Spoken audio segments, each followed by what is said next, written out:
Welcome to Too Weird to Live, Too Rare to Die, a podcast telling the stories of founders, investors and operators working to turn the world we live in into a better place. Today we have Chloe Hamman on the show. Chloe, thanks for joining us. Thank you. Great to be here. Great, good stuff. Hey, so Director of Product People Science at CultureAmp. Is that your correct job title? That is correct. Amazing. You know what? We're a user of CultureAmp. CultureAmp's one of the great Aussie, tech stories. Before we dive into anything else, I wanted to ask, what is a people scientist?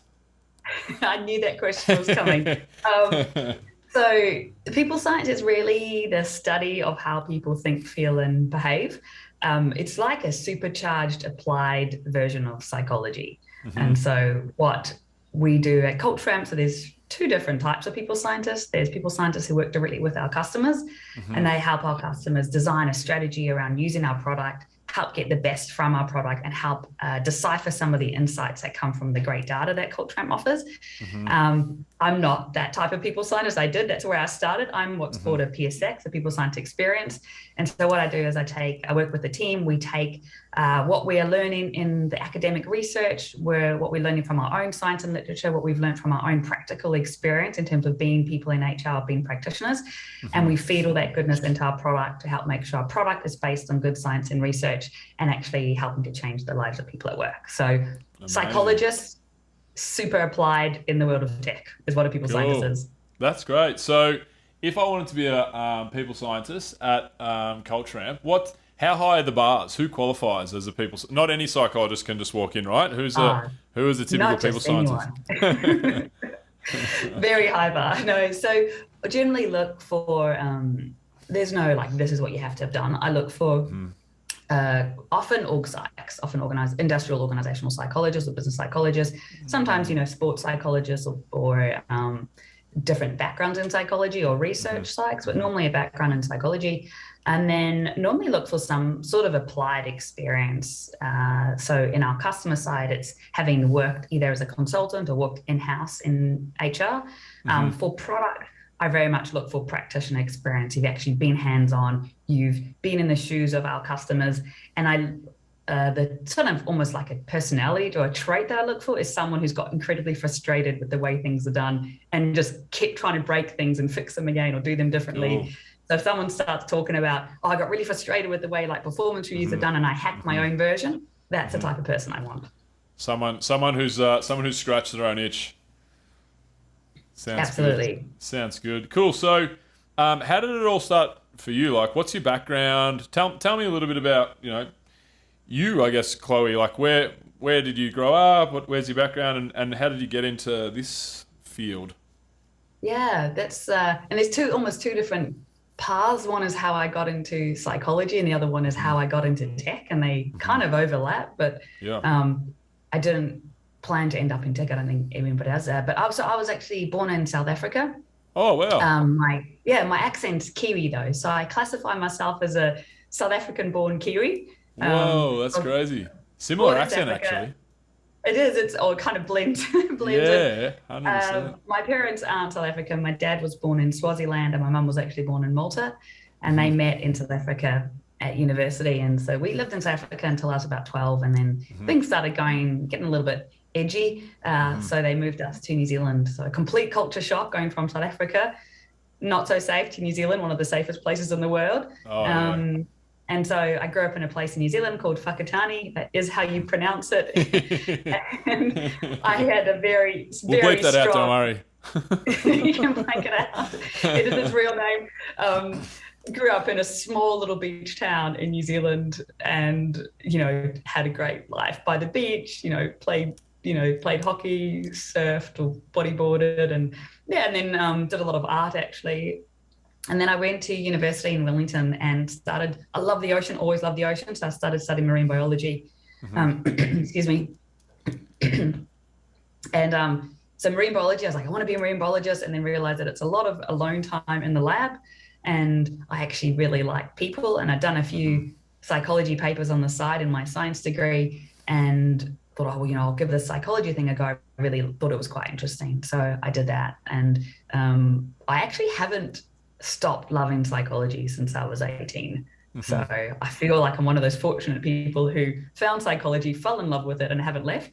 But I've done various kind of elements of it. I don't know if you want to hear my kind of journey to kind of people science, which is a little bit of a windy road. Yeah, sure. Definitely. I would love to actually just hear, just on the background stuff. Did you grow up in Swaziland, or did you grow up in different parts of South Africa, or?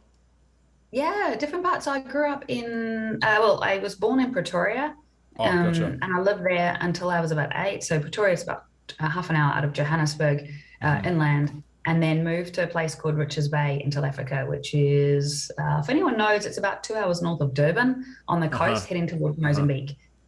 So Gotcha. Interesting. subtropics. Think monkeys in your garden, Oh, bananas, wow. Didn't know that crocodiles was a down the thing. street. It is actually a thing. I've We never used thought to monkeys in my garden. So monkeys used to come in and steal bananas out of our fruit bowl. When we'd go for Wow, walks that's down the great. river, we had to watch out for crocodiles. So That's that was proper Africa. proper Africa. We lived just Yeah. behind the sand dunes. So you Cool. could peer over our fence. There was a main road, and then there was a sand dunes down the ocean. So, And did you, because you mentioned you moved when you were 12. I've been to South Africa and I've been to New Zealand. Both are two of my favorite countries on the face of the earth. I love South Africa. I love, as a traveler, I've lots of South African mates, all in Johannesburg actually. And I do know that, you know, it can be a dangerous place and it can be a difficult place and it can be a lot of things. When you're a kid and you moved over to New Zealand, could you tell the difference between like what was home then and like the new home New Zealand where people probably don't even lock their doors? You know, like was it? yeah. Oh, Yeah. absolutely. And I think growing up in South Africa, that was just the way things were. So you got very used to being careful. This is how I was brought up. So you do lock the doors. You're cautious of strangers. You are street smart. You walk around with a little sense of looking over your shoulder. Yeah. And if there's a strange movement, you're alert and you move. And that's both for people and wild animals. Yeah. So you kind of grow up with that instinct. And so I remember I just had that built in. And then you get to New Zealand and you leave your doors unlocked. There's nothing that can kill you in terms of the wildlife. Like literally nothing. There's maybe some spiders that will make you sick. Yeah. And so almost a sense of freedom of running through the sand dunes, not worrying about snakes and, not locking our car and not locking our house and not having burglar bars on the windows and not having a fence around your house. It was quite an adjustment, but it felt to me like this freedom, like this glorious world. And I did have, it took me a while because I was young. I didn't realize that other people didn't realize that the world was different else. So Kiwis were like, this is just how we live. And I was like, you're so lucky. You have this amazing freedom. You can do anything you like. You can walk around at night. You can walk to school on your own. So I think I was probably quite annoying as a kid. Yeah, the crazy girl, the crazy paranoid girl. But yeah, no, I totally understand. I'm in Sao Paulo right now. My partner is Brazilian born, Peruvian raised, and she lived in Australia the last 12 years. And we're planning on staying over here for a couple of years. But Athyna, my partner in particular, wants to end up back in Australia because like of how lucky we really are. Like we landed in Sao Paulo a couple of days ago, and I've travelled a lot, so I understand how the world works a little bit. But I'm back on, not taking my phone out of my pocket in certain areas, and not wearing my AirPods when I'm walking my dog. So I just wanted to kind of ask because it's just a very interesting experience. South Africa is such a beautiful country, but obviously it's like got its problems, and then New Zealand's just like the dream. So it's and I have gone back to South Africa. I spent 6 weeks, 2 months working there about 6 years ago. And yeah, it's a bit of an adjustment, but I found that my instincts kind of came back. It took me about a week, and I was back to like, right. Yeah, hypervigilance. Not stopping at red traffic lights was the strangest behaviour, though. Yeah, far out. Yeah, no, for sure. So, so getting back into your career and the psychology side of things. So, pick up where you left off. So, coming into psychology and then like leading into tech. Like, how did that all come about? Yeah, so I got into. I studied undergrad clinical psychology or undergrad, and I thought I could be kind of a workplace counselor person. So my first job was in helping people who are unemployed find careers and found workplace, which I really enjoyed. It just was quite emotionally draining for me. I was like, okay, I'm not built for this one-on-one stuff. I take too much of it home. So I went into consulting, which is a lot of what org psychs do. So psychometrics was a lot of what my early career was, which is personality testing and cognitive testing, mostly for recruitment. I love that domain. I did not love being a consultant, mostly because it sounds ridiculous. I didn't like wearing suits, and I didn't, I didn't like wearing corporate attire. And I wanted to I constantly wanted to break things and do things differently, and that's not the model of it. So I learned like an incredibly valuable set of skills, got great training, worked with great people, but yeah, the suits weren't for me. So I packed up at 25. I quit my job and went traveling around the world for 14 months with very little money. And I did a whole lot of stuff, from working as a cook in Alaska to volunteering in Thailand to working as a lifeguard in the Pocono Mountains. And so I did that, which was great. And there was a 14-month kind of reset. I ran out of money after 14 months and thought, okay, I better go back. So I went back and started, the psychology thing. I really like it. I'll do my master's. So I did my master's in IO Psych, industrial and organizational psychology, and then went back into kind of the consulting world because that's what I knew. And the 14 months of wearing yoga pants had not cured me of my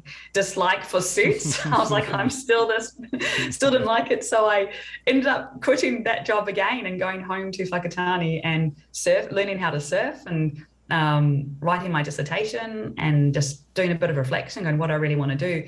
And I had done my master's in workplace values. So I thought, okay, I better apply some of my thinking around what's actually important to me, and did a lot of, I was in personality testing. So my personality had been pulled apart through all my own self-diagnosis and my cognitive, but I hadn't really looked at values. So did some work, and my only criteria for my next job was that I had to be able to wear jeans to my interview.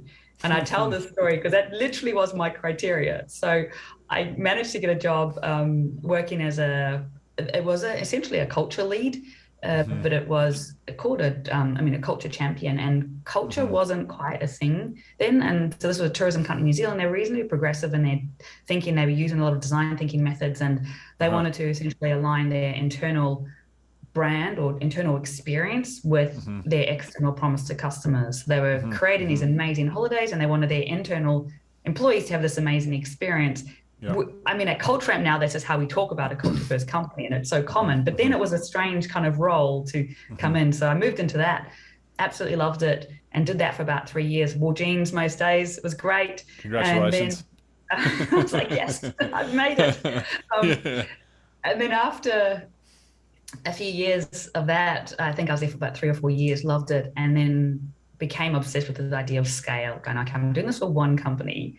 How can I do it for more than one company? Like, I'm helping this group of people, but how can I go and help many more? And this is where my kind of tech sort of story starts, where my brother he's a data analyst, and he's actually the reason I ended up even getting into tech, because he was starting to get more involved in the tech space and learn more about coding. He was learning to be a dev. And he was going along to a lot of hackathon nights, which at the time was just a whole group of people eating pizza on a Friday night and hacking together like code. And I started going along to these and going, oh, this is quite interesting. What are they doing? And I was also, there weren't many women either. So I would go along. My brother would be like, oh, so many people come and talk to you. Any women who they actually come and chat to you? I'm like, I think it's because I smile and, there's not that many around. But love that. And then we were working together on our own app for an app for coaching leaders, because I was running leadership programs at the time. And I was like, how can I actually get some of this knowledge to more people? So we built that, but we had no business savviness. We built a great product, but didn't get to market. And I was still interested in culture. And my brother said, there's a group of people upstairs in Inspire 9, the co-working space in Richmond, who are doing some of that culture stuff you like. And you should find out they've just got a Series A. I was like, what does Series A mean? He said, oh, that means that their product's actually legit. Someone believes in it. He's like, they've got some funding behind them. They're probably doing something that's, doing something well. So I was like, okay. So I emailed CultureAmp, and that's really where my CultureAmp story began. Amazing. So cool. Hey, so you mentioned when you were in New Zealand, and I'm not sure, obviously, the company's name, but you said they were really ahead of their time in terms of thinking about culture. But the one big question I have for you is, what is culture, workplace culture? How would you define it?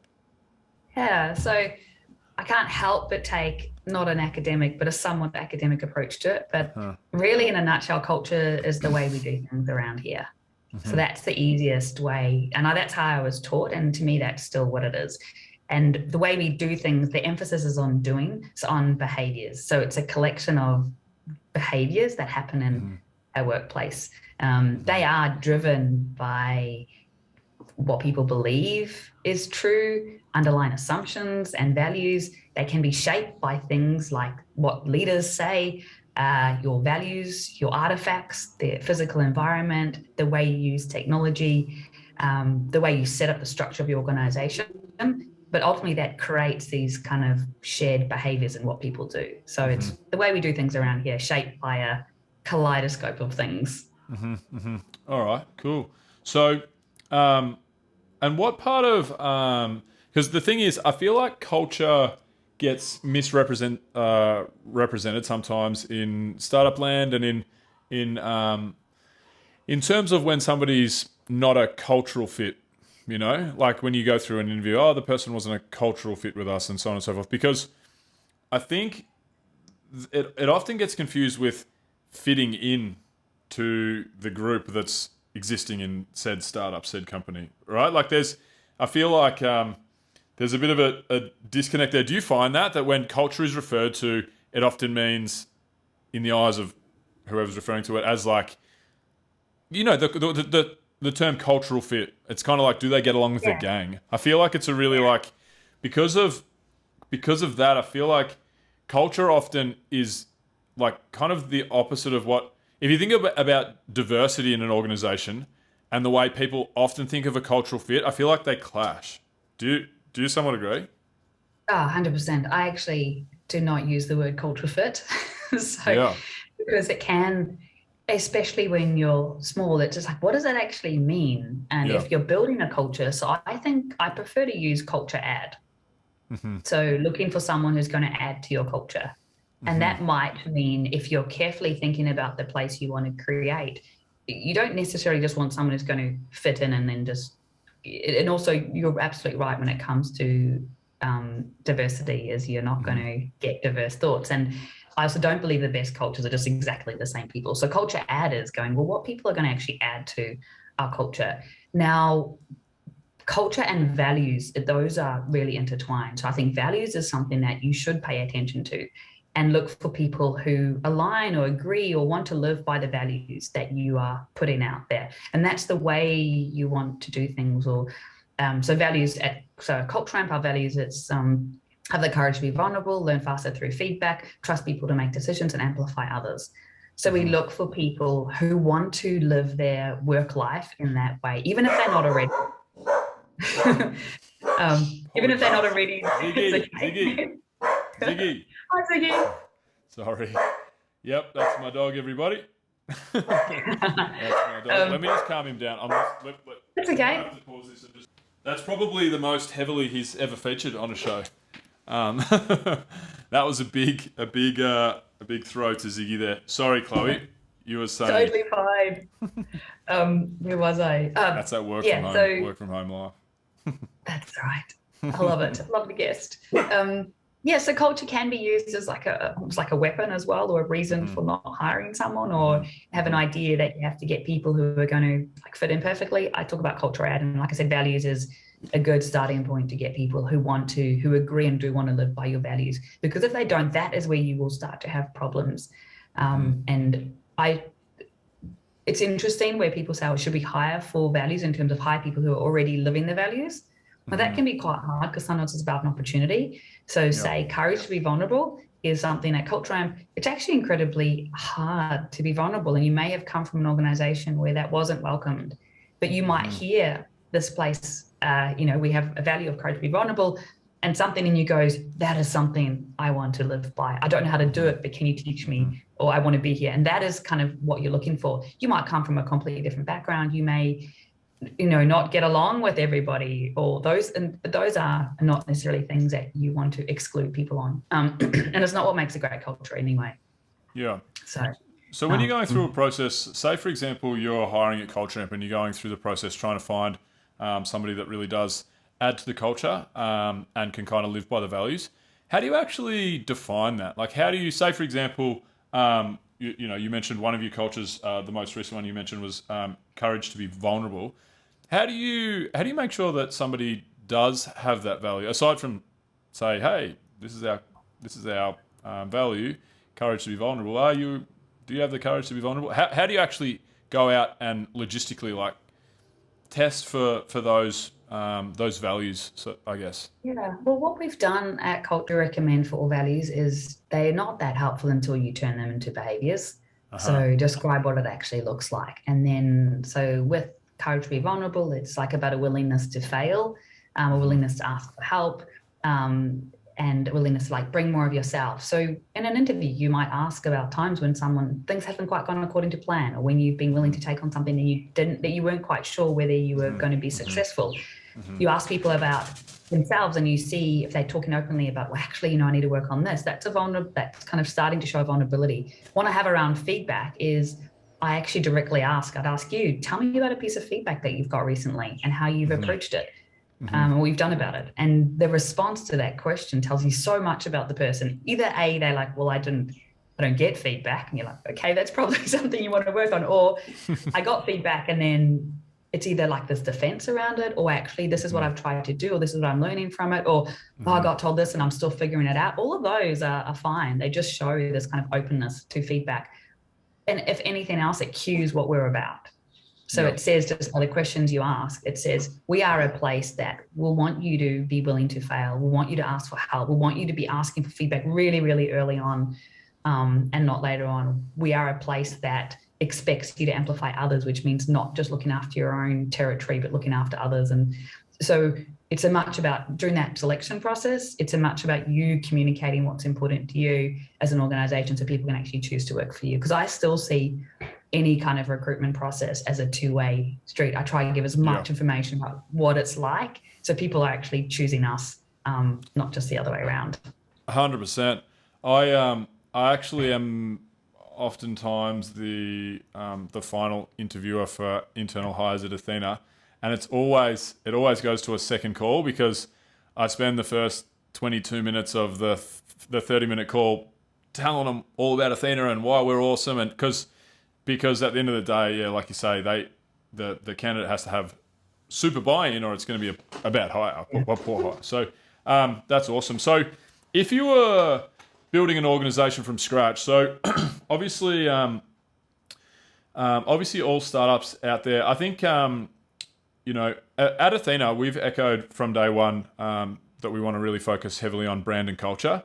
And I believe that if you have a really strong brand and a really great culture, you'll have surrounded yourselves with A players and any who are, motivated to do their best work, and any problem can kind of be solved when that's the scenario that you find yourself in. So I really believe heavily in culture and brand. If you were to craft an organization from scratch, or you're an early stage startup that's trying to find their feet in the culture space, like what are the cornerstones in your opinion of like a really great culture? Yeah, it's such a hard question, but For sure. I don't necessarily think there's good and bad cultures, and you have to decide what you're about. And I think so a lot of this comes from the founders. And I know I studied values. I so heavily rely on values, but I would say set up what are you about? And then what type of place do you want to be in? Be really explicit, because culture is really like explaining or describing the world you want to live in, and then going about actually setting it up. But from a data point of view, what we do look at, like more objectively, is what companies are successful, what the elements that successful companies have. And so when we look at, say, funding rounds, so companies that we can actually we can use employee feedback to predict funding rounds, or we can use it to predict company growth, which I think is a long way of saying, like, if you want to be a successful startup, what do you try and do? There's so many moving elements, but from a culture point of view, having confidence in the leaders. So never underestimate your role as a leader, as a founder. And I know for founders, they make the transition where they're in the trenches, they're doing everything, then they start to hire people, and then they have to shift their focus from a, like a super hands-on to you are actually a leader and everybody's looking at you. And as our CEO Didier says, the mic is always on. And confidence in leadership is one of the strongest predictors of both, stock price like recovery, and which we looked at during COVID, as well as like your funding round. So I would say, get your leadership, really invest in your leadership skills as a founder. From your culture point of view, treat every hire as precious. So even if you've got really fast growth trajectory, you need to be hiring crazy, put a lot of effort into who you hire, because when you're small, every hire, it's just, you don't have enough people to absorb negativity, I guess, or bad hires. So put a lot of effort in and really focus on that onboarding, because you can't afford to lose people either. So really focus on the kind of that hiring. And then in those first 6 months of bringing people on, focus on your onboarding, creating a sense of belonging. And so that's really important from a culture point of view. And belonging isn't the let's all go down to the pub and have a drink. That's not belonging. That's not what we're talking about here. It's like, do you feel that your voice matters, that you have an opinion, that you have people you can rely on? And belonging sometimes has been okay to not belong in like the in-group part. So then you can start to look at, okay, how can you make sure that like everyone has a voice and that you're valuing different perspectives, and that can foster a sense of inclusion and belonging. So really focus on like all your hires in the early first 6 months. We see that people who don't experience a sense of belonging within the first 6 months are more likely to leave. As we know, you can't afford to have people leaving, especially in the early stages of tech startups. And then what we also see is having a vision for your organization. A lot of founders have really great visions, but making sure that that's motivating and communicated to people in a way that is compelling, to start to understand what actually resonates with your employees and build a compelling vision around that. And so again, kind of all sits with, I'm sorry, founders, a lot of this sits with you. So build a compelling vision. I'm sweating. That's motivating and communicate it well. So I know founders, they have lots of things, like they've got like growth targets, they've got financial targets, they've got ambitions to take over the world. So distill that down into a clear message of what's actually important to the people that work there. Why do they come to work for you? What is it about it? What's the compelling mission or vision that they want to get behind? Communicate that and repeat it. And then the only other thing I would say is that we see a lot is innovation. And normally early stage startups don't have a problem with innovation, but as they start to get market fit and start to become more confident in their product, they can stop taking on new ideas. Or you might have a situation where founders have all the ideas and don't want to take ideas from other people because their ideas got them to where they are. What we see in terms of companies that take funding and that experience that super growth is that they have ability to act on innovative or promising innovative ideas, and that people are willing to take a chance on ideas, even if there might not be a chance of success. And so that is a really tricky line to like walk as a startup that's taken funding for a particular product that you've promised, because there's almost like a guarantee around that. How do you create space for ideas that might not be successful in this world as you start to become more? So anyway, I have the data behind it. I know it's important. A couple of ideas on how to do it is like, making space for innovative ideas and being willing to fail, and making that part of. And then your original question was, what is a good culture? It's like, okay, well, a culture that is willing to fail, that embraces the idea that everyone has a voice and everyone's opinion is counted. A place that is mission-driven and purpose-driven, a culture where the leaders are really embedded in what people are doing and really believe in what the organization is about, and breed confidence. Is there a link between culture at founder-led organizations and culture at organizations where the founder has moved on, where there's an executive that's been brought in from anywhere else? Is there any link between higher culture scores from like the original founder-led startups? Is that a thing? That's actually a really good question that we haven't looked into. I don't know. I'd have to get back to that. I'm just trying to think from our data. We don't necessarily. We probably could, in a way. I also have like a research team that is always looking for ideas. Yeah, well, there you go. Because we do look at leadership scores and company performance, but we haven't looked at the difference between founder leadership teams and non-founder leadership teams. Well, I've just been listening to a lot. I mean, I listen to startup podcasts and audiobooks all day, every day, and a lot of what I listen to these days is around the VC space and investment and so on and so forth. And always investors are talking about, the benefits of a founder-led company. And ideally you want to have a founder-led company because founder-led companies perform better because they have a stronger vision and more clarity and more buy-in, I guess, from the people that sit at the very top. So yeah, it was just interesting because more than ever before, I keep hearing in terms of the investment landscape, Yeah. those I'd like to founder-led test. companies. I'm a scientist. I want to test this. Yeah, there you go. Test a theory. I Yeah, think we I'm can do interested. it. I'm interested to know. Yeah, I'll let you know, because if that's something that is a decision criteria for investment in company, if the founders are still involved or how much they need to be involved, it's quite an important, it's an important knowledge to be either true or not true. Yeah. So that data piece that you mentioned as well. So you said that you can basically forecast. You said like venture rounds or investment rounds, but also like stock price fluctuations. Is that like a flow-on effect from?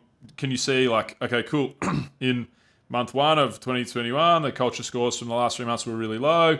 This is going to roll across into business performance over like. Can you just talk to us about that data piece? I found it quite fascinating and would love to know exactly what you mean. Yeah, absolutely. So there's a few pieces that we do. What we do is, so the criteria is that companies who are our customers, we have their employee data normally for like the preceding sort of 2, 3, sometimes 4 years. And then we can also find out whether they've got funding or not, or what their stock price is if they publicly listed. And so what we do is we look at, what are their employee feedback scores around things like company confidence, leadership, engagement, innovation, belonging, inclusion, voice, anything you can think of. And we look at their scores across the years, and then we look for patterns in companies that get funding versus companies that don't. And what are the differentiators between them? And so we only look at differentiators. So there's some things that do differentiate and some things that don't. And the same thing with stock price. What we do is we look at, again, our customers who are listed. We have their scores, whether they were high or low scores in certain areas. And we look at whether we can use those scores to predict whether they get, whether their stock price recovers. Say during COVID is one of the pieces we do. The important thing is here is we're not doing just correlation. So we're not just looking at, you get funding and therefore you also have strong leadership, in which case you would say, well, getting funding leads to confidence in the company, and getting funding means you can generate more innovative ideas and leads to company confidence. You have to have the high scores before. So it's that, and a willingness to test ideas, a strong vision, building company, and is actually what leads to funding. And the most important thing is that your employees are actually the ones who can pick companies that are going to be successful. So if you want to know whether the company is going to be successful, ask the employees how confident they are. And that's one of the strongest predictors of share price growth and funding rounds. That's awesome. Very interesting. It's similar like with people who leave. They say, what's the strongest predictor of whether people will leave or not? I'm like, to be honest, just ask them. Are you going to be here in 2 years? Or are you thinking about looking for another job? And that is the strongest predictor. But the more interesting one, I think, is that employees are the ground force intelligence. So if I was an investor, I'd want to know the feedback from all the employees in that company on how confident they are in the company's likely success. 100%. I actually asked Nick Crocker a question at a podcast the other day, live podcast in Melbourne.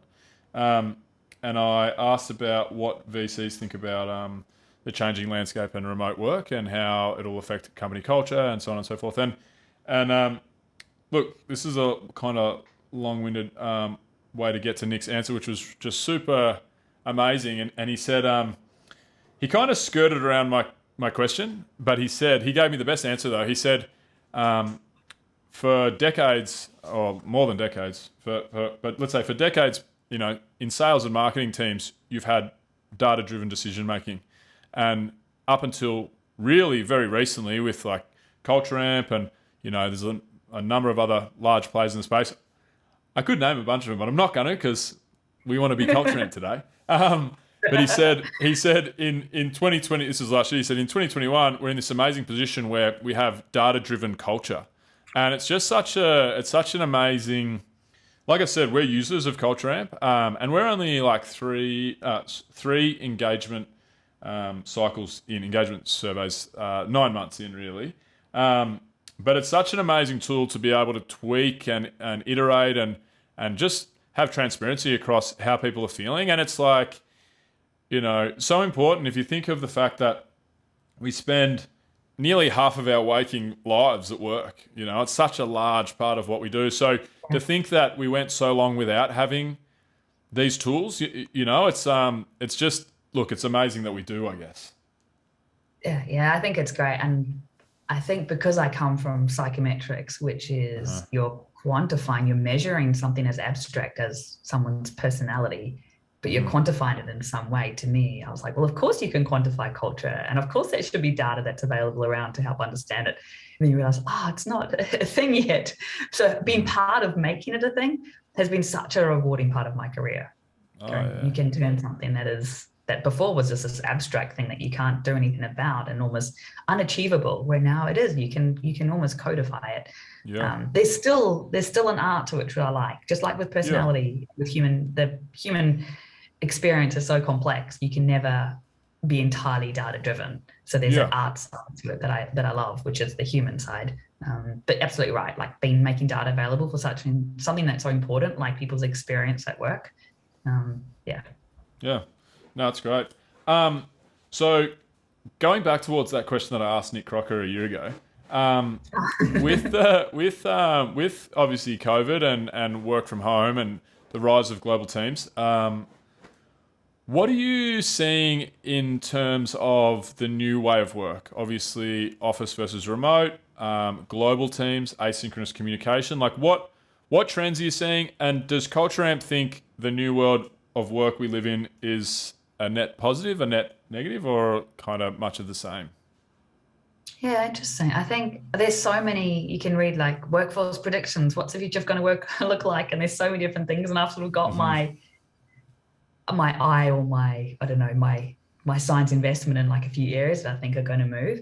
I think we're more neutral on there. I get excited about change. So I personally think it's a good thing. I think the change of work does make it more challenging for organizations to build what is culture. If you think about it as like the way we do things around here, what do you do when people are doing things in multiple time zones and multiple different places in multiple different companies sometimes? What is culture then actually? So that does get quite complicated.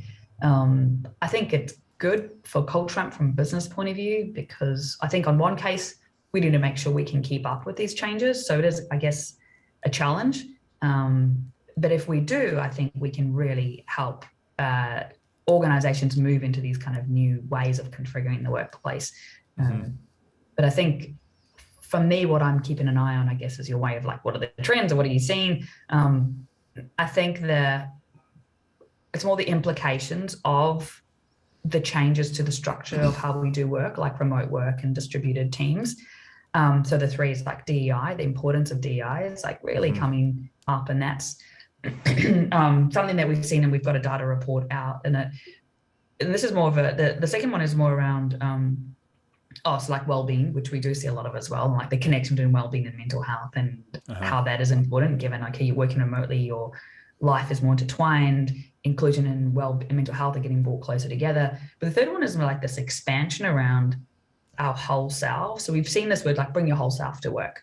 But now I'm starting to see that with COVID and with all of the political unrest and social and economic and environmental things that are happening, companies are being seen to be more accountable for things that are happening outside of their company walls, and employees are expecting that from them. And so that is a really interesting area for, I think, startups to navigate, going, what is their responsibility as an organization to their community, to their society, to that person as a whole? And that's something I haven't really seen talked about that much. You see it in small elements where, especially in the States, when there has been political unrest and employees expected their employers to have an opinion on a political situation, whereas previous companies almost stayed neutral. So now you're in a situation where, as an organization, you're expected to have an opinion on a political stance, like equity, like environmental, like social, like vaccinations. But then when you have a stance, you then are at risk of alienating and excluding certain groups. So it's a really tricky line that I think organizations are going to have to figure out, like, how do you both support and advocate for change in the world and positive things that you want to see happen, without being exclusive or alienating or polarizing. Yeah, you don't want to become an echo chamber inside of your organization, really, Exactly. of the same people. LeBron James and Michael Jordan often get compared as the greatest basketballer of all time. And LeBron James is famous for making like his political stances, clear, and also, he's very political and very open, and doesn't mind rubbing people the wrong way. Michael Jordan was famously political behind the scenes, and he was famous for saying that he will never be openly political because he wanted Republicans and Democrats both to buy his shoes. I really, Honest. yeah, and obviously, he did pretty well. Good strategy, but yeah, it's interesting, isn't it? It goes back to that culture piece of like the fit in piece. You don't actually want everyone to fit in. You kind of want everyone to be quite unique and diverse and different, and then you get a mixing pot of, philosophies, ideas, backgrounds, and I think that makes for a good organization. It seems like, particularly in the US, or everywhere that I know, I guess, it seems like technology in general leans, and not to get super political right now, but like leans quite heavily to the left. Would that be fair to say? It seems like there's no like right leaning. No one wants to be a Republican in the US. When you think about tech companies, it's all kind of like, it's all on the left, and like if anything was ever spoken about like from a right wing perspective, it's kind of really a difficult place to play. So like, how would an organization navigate politics? I find it such a difficult one. I find it just it's a real can of worms. But how should an organization like navigate that? Yeah. Oh my goodness, such a hard question. I'm definitely Sorry. It's fine. It's fine. And as far as politics, like I hide in the science, to be honest. I do. Yeah. Like I spend a lot of time there, but you're right. It's so hard. I think one of the things, and you're right, I hadn't thought about all that, but you're right. Tech companies do tend to veer in the, I guess, on the left side. But Yeah. I think as long as, from a culture point of view, making space, recognizing that people are entitled to their views, but how they go about sharing them and acting on them, advocating for them is probably one of the key pieces. But again, I'm definitely not an expert on this, and I find it such a hard problem. It's such a good question. Sure. And For sure. maybe us talking about this is putting it out there, saying we need to be thinking about these things. Look, I'm a super left-leaning guy myself, but I do understand the landscape of the world, and the landscape of the world is where there's more. I talk left and right, like I talk really American politics more than anything, but like we're way more fragmented than ever before. So if now organizations like where you work are expected to draw a line in the sand and say this is what we stand for, it is so tricky because if you think about, sorry to go on about this real sketchy subject, but if you think about like algorithms in tech, algorithms feed you more of what you already like, so there's so many issues with like the echo chamber thing. I wonder how it will play out in the future. It's just a real interesting one. And I think maybe some of it is rather than left or right, like what type of world do you want to live in? What do you believe to be true? What experience do you want for individuals? And then look to the I guess the politics that support that or that don't. And so say for something like equity or inclusion, going, well, we believe that equity is the way to go, which is the concept, that everybody doesn't come from an equal background. And so you need to help elevate people where needed so that we can all kind of move forward and recognize that there's injustice. And that is your belief of what you want to support. and whoever happens to support that or want to move forward with that, they can. So when you sort of make that as a statement, like this is what we want to believe, without attaching it to a particular political view or party or viewpoint, sure. You go, this is the world we want to live in. That's at least like just, I guess, one perspective. For sure. To go away from the political stuff and back to the back to the remote global teams, asynchronous side of things. We're an asynchronous organization. We have 63 people in five different continents, I believe. And we have really high culture scores, which we're really proud of. But I'm interested to understand, like, what do you think people with remote first organizations should be doing to try and foster, to try and build a good culture, because they don't have the ability to fall back on in-person bonding events and so forth. You know, like, it's very easy to go, all right, cool, let's make sure that we get everyone together and go for a hike on a Friday at the local park, or like we have lunch and learns together where we share, you know, something that we know in our private lives, and we all get together and we have that energy of being in person. Yeah. I feel like companies are really worried. You know, companies are really worried about maintaining culture, moving to asynchronous teams, moving to global teams. What are things that you think the good asynchronous teams are doing well right now? Yeah, I think I'm going to kind of approach this from like two angles. Go for it. The first one, when I think about why the social aspect, like, we go to work for many reasons. And so we go to work. Social is just one of the reasons. And sense of belonging is incredibly important. So I do think, yes, you still need to build that. But what I would say to organizations who have remote is invest in your other reasons why people come to work. And so what that is a sense of purpose. And that's when I was talking about looking at what is the company actually doing from a mission? What impact is the organization having on the broader world? And growth is incredibly important. So if people are growing, if they are lacking somewhat in the social dimensions, it's kind of like imagine like a spider graph of what's important. If the social one's down, which is kind of what you get from a lot of that in-person connection or building that really strong culture, you can really build out your other areas, like making career opportunities really available, giving people a sense of growth, really investing in everybody from a growth perspective, helping create a sense of purpose, helping people ensure that they enjoy their jobs. Those are the types of things that can start to differentiate you as an organization and ensure people actually come to work. And so that's like a different angle, rather than just going, eek, we're losing the social aspect, let's just put all our investment in that, accept that you're going to lose some of it and invest in the other areas. And then from building a culture or sense of belonging, I think some of the remote teams, there's lots out there on that.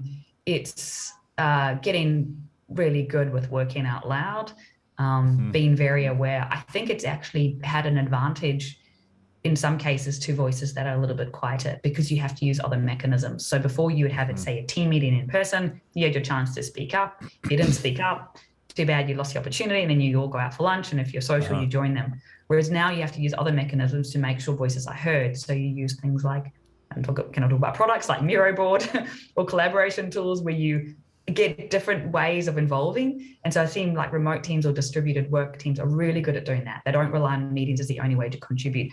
They get really good at doing like short video recordings, asking people deliberately for their input and their voice, and giving them the space to do it in their own time. So strangely, that now is catering to multiple personalities and individual differences. So people who don't want to speak up in a meeting now can actually put their input in another way. So those kind of collaboration tools, and doing it in a way where you go, okay, this person can't contribute in this forum. What is another way I can get their voice? And then that is that sense of inclusion and allowing people to feel like they're contributing, even though they're not in the same room. And then wherever you can, really thinking about the time that you do spend together face-to-face in Zoom or in person, using that time really wisely to build psychological safety. So psychological safety is incredibly important, and that's like such an underestimated concept. Build that in your teams, wherever they are, invest in that. And then the rest of it is ways of working. Two of the best sessions we've ever had at Athyna were facilitated on a Miro board. We did a resetting of our brand values. It was like a 4-hour session with the entire team. We had guest speakers and so forth, and then we also did one a week later, which was an impact session. We charted out what we want to do in terms of an impact, from an impact perspective in the future, and I think we did it really well. We were really thoughtful about how we kind of implemented it, and we had quiet time and then sharing time. So any time it was like, what do you think we should implement in the next 3 to 6 months from an impact perspective? That was quiet time where everyone got to write in the Miro board their thoughts, and then we had time where people could talk to like share some of their ideas and comment back and forth and so on and so forth. But the work was done in quiet, so everybody got their say on the board, and I think it was like a really nice way to do it, because even our team meetings, we've got some leaders at Athyna who are phenomenal and big personalities, and we've got some leaders at Athyna that are really incredible as well, but also like a little bit shy, a little bit more reserved. And it's super important for us always to make sure that like people get equal share of voice. It's easy for that not to be the case. So now I understand why you've got high scores. I was going to say, you touched on like the values. It's like connecting to like, what is the purpose of Athyna? Like, what are you trying to do? Impact is like, what is my role in this? And I sort of like pulling on the other strings that keep people in their roles and keep them motivated and loving their jobs. And the last thing you're talking about in terms of quiet time, I use this rule, think, pair, share, whenever I'm facilitating or getting input on it. And the thinking is like, think, have time alone to think. Pair is a way to get people to, you don't need to use it all the time, but in a group, you would do breakout rooms, or you'd give them a chance to just share with just one other person so they can kind of check their thinking. And then sharing is come back to the wider group and talk about what you're doing. So think, pair, share is like a rule. And sometimes you can go from like think to share, but I use think, pair, share, particularly when I want some dissenting opinions. I use that. Yeah, no, that's awesome. Super helpful to have those tools, I think, and especially for us, like we have to be very thoughtful is the right word. Thoughtful about how we do things, because we are fully asynchronous. My co-host Wallo is not on the show today because he's unavailable.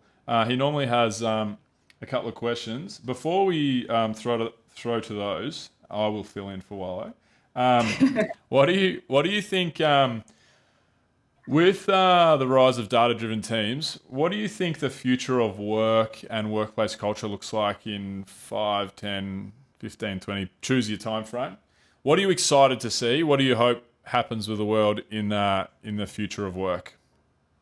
Yeah, I think I'm excited to have people kind of have these blended cultures where a blended culture means someone might work for multiple organizations.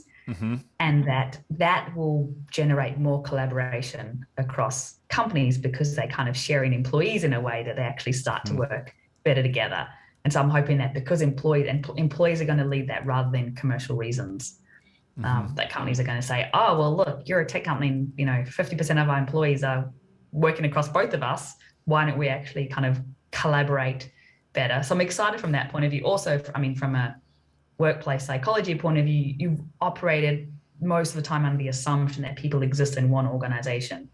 So the idea that they exist in multiple from a culture point of view is super fascinating. So I think that's quite exciting. And I have always loved the area of well-being and mental health and purpose and making sure that we look after people in the workplace. But when I was advocating for this 15 years ago, and I got told that I'm too alternative and I should go put that somewhere. I'm excited that that's actually finally a thing, and that the workplaces of the future will genuinely look after people, understand our mental health and the role that work plays in, you said it before, we spend more of our waking hours at work, and we spend more time with the people at work than we do with anybody else in our lives, and our mental well-being and our the impact on our longevity and our life and so much other stuff outside of work is driven by work, but recognizing that in an organization and actually investing in it from a holistic point of view, not just wellness programs.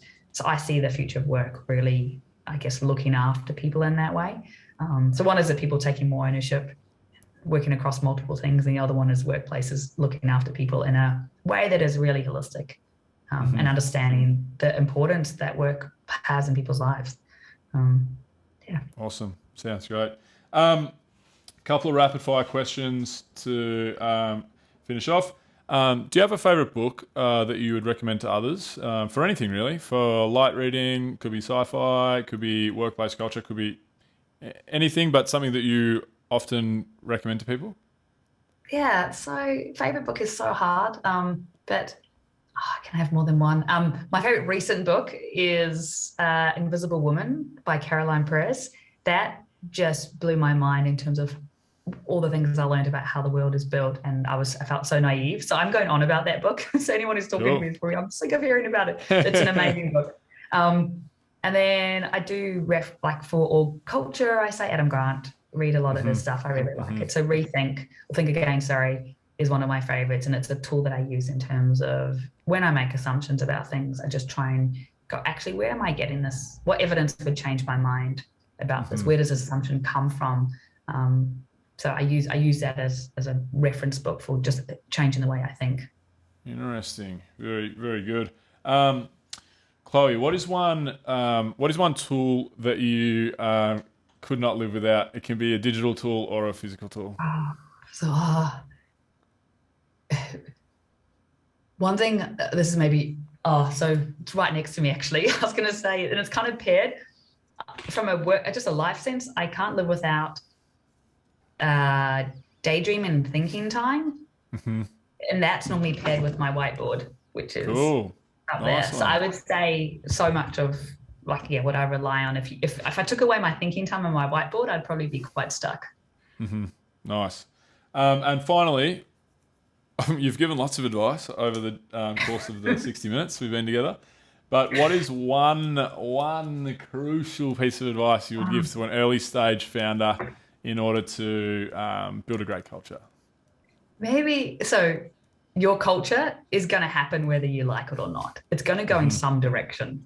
And you can either be driving that direction or you can just be letting it happen incidentally. But it's going to happen. And so I would choose the deliberate approach to culture rather than the happening. So that's probably my piece of advice, is be deliberate right from the beginning. And if you are unsure, there's lots of people who can help. So yeah, I'm always happy to chat. We just kind of lead on to that. Come and chat to me. But yeah, be deliberate with your culture. All right. Well, perfect segue into where can people find more about CultureAmp, more about yourself, anything you want to talk about, plug, links to things and so forth, Chloe? Yeah, of course. So CultureAmp.com, come and find us. And you can find me on LinkedIn. I need to be more active. One of my things this year is to be more active on LinkedIn, actually. I've been in a bit of a COVID bubble for the last couple of years. But connect with me, ask me questions. I love good questions, and I love people making me think about things. And I definitely don't always have the answer, but I'm always happy to chat. So yeah, LinkedIn, and then check out CultureAmp. Epic. Sounds good. I have one question before we wrap it up. What's the highest culture engagement score you've ever seen? Oh my goodness. I think it was, in my early days smaller companies, I should say, smaller companies don't count because it's a lot easier if you've only got sort of, 20 people to have really high scores. I want us to hold the record. You want to hold the record. I believe it was a company and also I should say that when there's been really high scores, we found out that people had been bribed to give high scores. So, but it was something that it was around about 90, 96, 97. And it was a decent sized company. And I remember seeing the scores and being like, wow, that is really high that's engagement, and had a chat. And they were only like a few hundred people, but they had it was in the UK. They had really heavily invested and super progressive invested in their team and their culture. But yeah, I would say I don't like to obsess over the scores. A lot of it is sometimes when you're growing, it's just holding on to your engagement score. Yeah. Just if your engagement score is staying the same as you're growing, you're doing an incredible job. Most organizations go down. And a lot of it is about investment. Like your engagement score is going to go up and it's going to go down. And if you are trying new things, to me, that tells me that you tried something, it didn't work. Scores went down, you try something else, it goes up. And it's all about how much you're invested in changing or deliberately being deliberate about your culture rather than the score itself. But it can help you know where you are. Nice. You're like, I wanted to be the best. Yeah. We were 90, 95, 86, I think. So we're like 6-month rolling average of 90. So, but we're aiming for 97 now. Mark my words. That's the pinnacle. I'll come find out who's been bribed. Yeah, that's right. That's right. All right. Well, no worries, Chloe. Thanks so much for coming on the show. That's pretty much it from my end. Awesome. Thank you so much. Cool. Awesome stuff. And that's a wrap.